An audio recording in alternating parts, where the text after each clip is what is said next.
Namaskar friends. Today we will learn SSC English second language poem number 4 Vanilla Twilight. મિત્રો આજે આપણે ધોરણ 10 અંગ્રેજી દ્વિતીય ભાષાનું કાવ્ય નંબર 4 ચોથું કાવ્ય છે આપણે જે વનીલા ટ્વાઇલાઇટ જેનું ગુજરાતી થાય છે વનીલા ટ્વાઇલાઇટ એટલે કે સુગંધી સંધ્યા કાળે જે વાતાવરણ હોય છે તેનો ઉલ્લેખ આ કાવ્યમાં કરવામાં આવેલો છે. તેને ધ્યાનમાં રાખી અને કવિ તેની જે કલ્પના છે તે આ કાવ્યમાં રજૂ કરે છે, જે આપણે ટ્રાન્સલેશન સાથે જોઈશું. તો ફર્સ્ટ સ્ટાન્જા આપણે જોઈએ.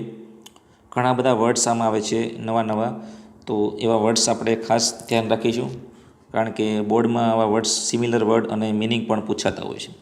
The stars lean down to kiss you. હવે પહેલી લાઇનમાં જ એક વર્ડ આવે છે લીન ડાઉન, એટલે કે નમવું, ઝૂકવું. The stars lean down to kiss you. પહેલી લાઇનનો અર્થ થશે સ્ટાર્સ એટલે કે તારાઓ, આકાશમાં ટમટમતા તારાઓ. Lean down to kiss you. Kiss you એટલે કે તને ચૂમવા માટે. તારાઓ તને ચૂમવા નમે છે અથવા ઝૂકે છે. તારાઓ તને, આકાશમાં રહેલા તારાઓ તને ચૂમવા માટે નમે છે. એન્ડ આઈ લાઈ અવેક એન્ડ મિસ યુ. લાય એટલે કે પડેલો છું, અવેક એટલે કે જાગ્રત અવસ્થામાં, એન્ડ મિસ યુ એટલે તને યાદ કરું છું. અને હું જાગું છું અને તને યાદ કરું છું.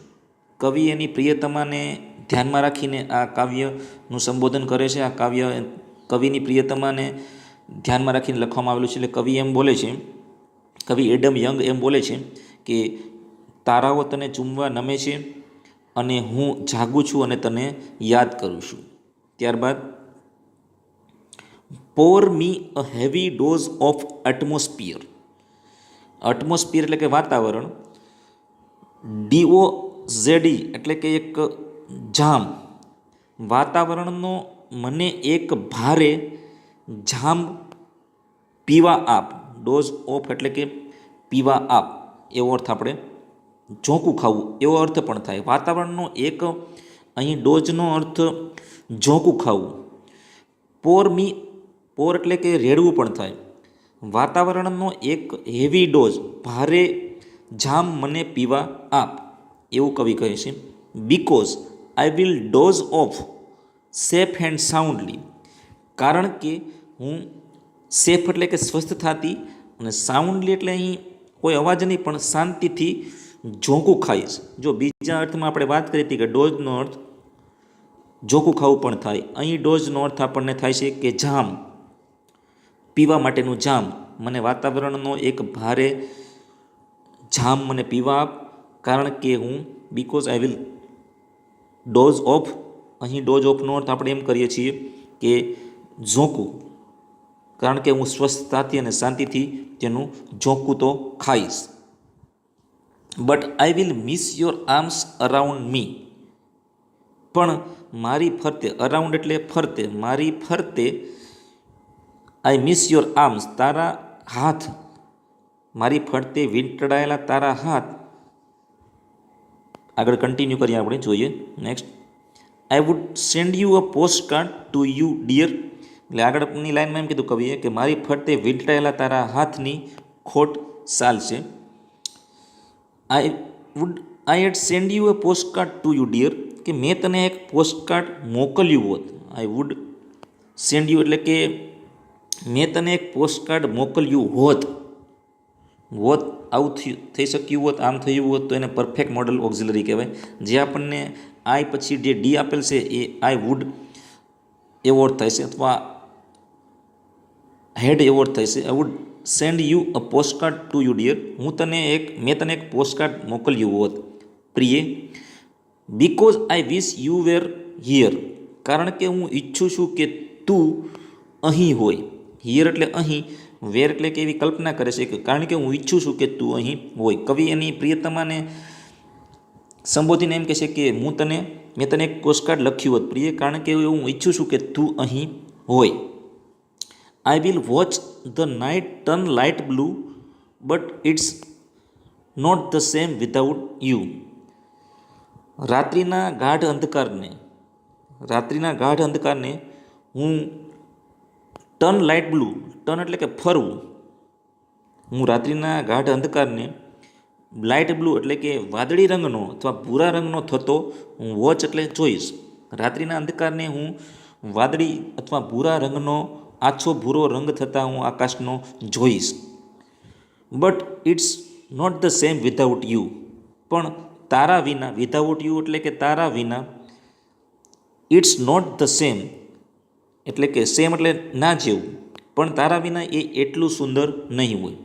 જો તું હોય તો તે રાત્રિનો અંધકાર છે એ વાદળી રંગમાં પરિવર્તન થતો હોય ત્યારે જેટલું સુંદર વાતાવરણ હોય તેટલું વાતાવરણ સુંદર નહીં હોય, કારણ કે તારી હાજરી નથી. કવિ તેવું તેની પ્રિયતમાને જણાવે છે કે રાત્રિનો ગાઢ અંધકાર હું આછો અથવા વાદળી થતો જોઈશ, પણ તારા વિના, વિધાઉટ યુ એટલે કે તારા વિના એ એટલું સુંદર નહીં હોય. જેટલું સુંદર તું હોય ત્યારે હોય આકાશ, તેટલું સુંદર તે નહીં હોય. Because it takes to whisper quietly. કારણ કે શાંતિથી, ક્વાઇટલી એટલે કે શાંતિથી, કારણ કે શાંતિથી હળવે રહીને, વિસ્પર એટલે કે કાનમાં વાતચીત કરવી, ટુ એટલે બે વ્યક્તિ, કારણ કે શાંતિથી હળવે રહીને કોઈ પણ વાત કરવા માટે બે જણ તો જોઈએ. કવિ એમ કહે છે એની પ્રિયતમાને કે મારે વાત કરવી હોય તો હું કોની સાથે વાત કરું, એટલે કે વાત કરવા માટે બે વ્યક્તિ જોઈએ, કારણ કે શાંતિથી કાનમાં વાત કરવા માટે બે વ્યક્તિ તો જોઈએ જ. Next, the silence isn't so bad. જો આ પોઈમમાં આ લાઈન ખાસ યાદ રાખજો, ટ્રુ ફોલ્સમાં પણ પૂછાય છે. The silence isn't so bad. Isn't એટલે કે નેગેટિવમાં કીધું આપણને કે મૌન છે ત્યાં સુધી ખટકતું નથી, મતલબ કે શાંતિ છે, મૌન છે, ઇટ્સ ઇઝન્ટ સો બેડ એટલી બધી ખરાબ નથી, શાંત વાતાવરણ છે એટલું બધું ખરાબ નથી. Till I look at my hands and feel sad.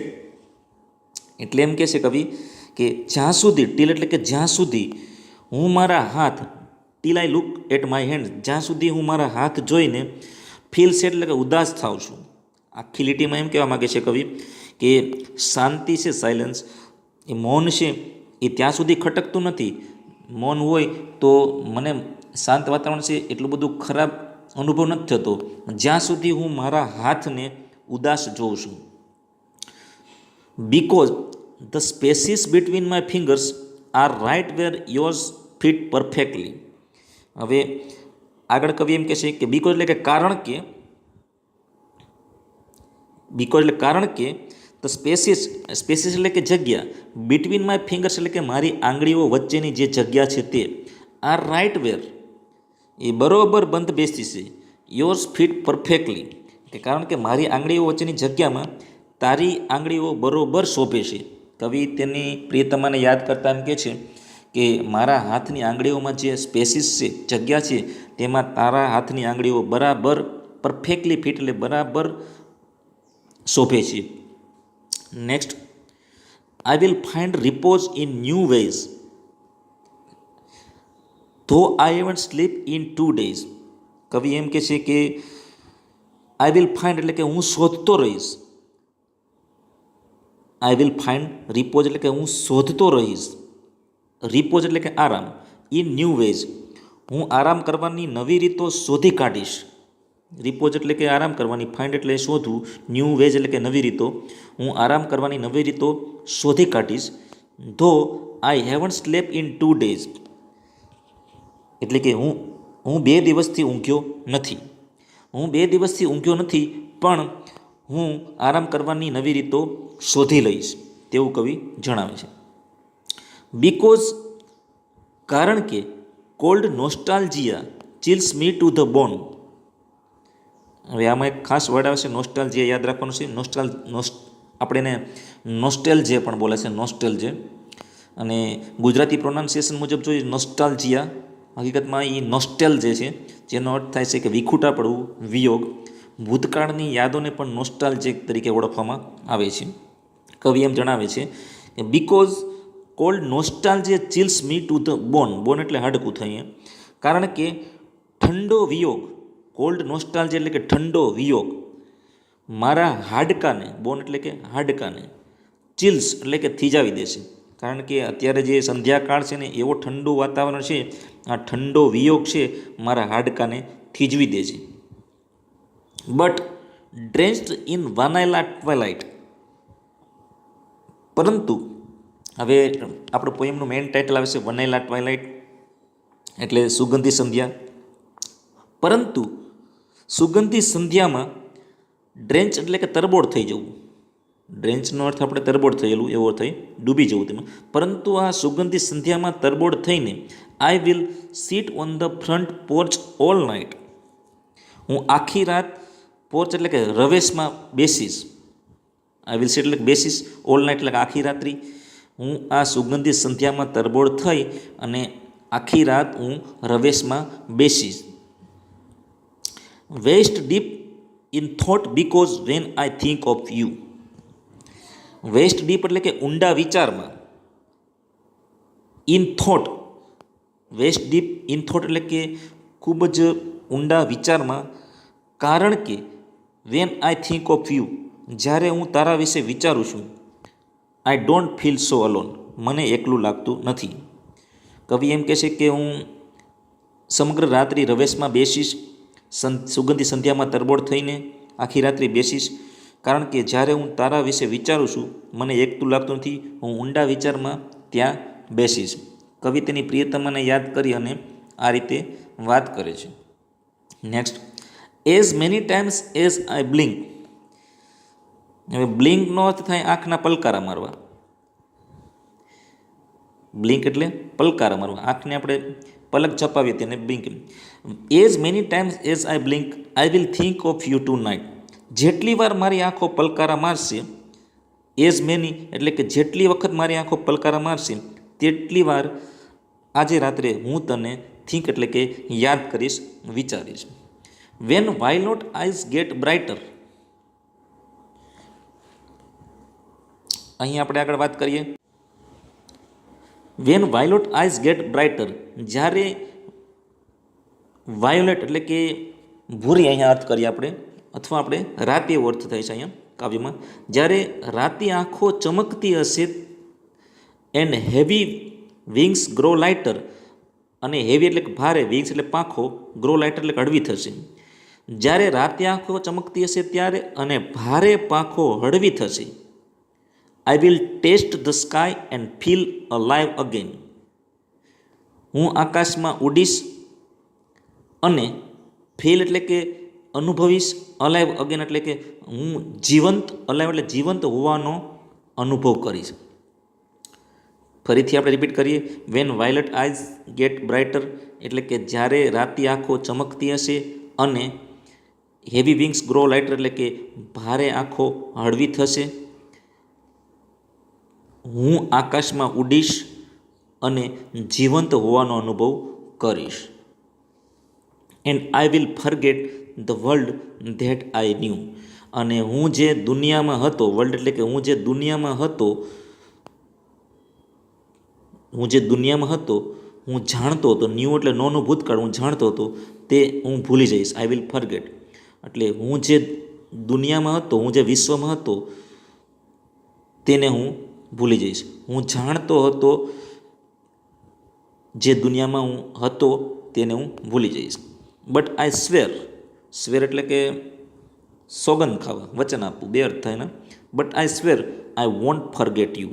પણ હું વચન આપું છું. વોન્ટ એટલે કે વિલ નોટનું ભૂતકાળ છે. વિલ નોટ બરાબર વોન્ટ. જેવી રીતે ઇઝન્ટ આપણે બોલીએ છીએ ઇઝ નોટનું ટૂંકું રૂપ, એવી રીતે ભવિષ્યકાળનું નકાર વિલ નોટનું વોન્ટ થાય છે. એટલે I want forget you, but I square I want forget you. પણ હું વચન આપું છું કે હું તને નહીં ભૂલું, તને ભૂલીશ નહીં. Oh if my voice could reach back through the past. Past એટલે ભૂતકાળમાં. અરે જો મારો અવાજ ભૂતકાળમાં પાછો જઈ શકે તો, જો મારો અવાજ છે એ ભૂતકાળની દુનિયામાં જઈ શકતો હોય, ભૂતકાળમાં જઈ શકે તો, I will whisper in your ear. એટલે કે વિસ્પર એટલે કે ધીમેથી કેવું કાનમાં, ઇન યોર ઇયર એટલે કે તારા કાનમાં, તો હું તારા કાનમાં હળવેથી કહીશ. Oh darling I wish you were here. અરે પ્રિય, હું ઈચ્છું છું કે તું અહીં હોય. એટલે કવિ એની પ્રિયતમાની યાદમાં આ કાવ્ય છે એની રચના થયેલી છે. એડમ યંગ નામના કવિ દ્વારા આ પોયમ લખેલું છે.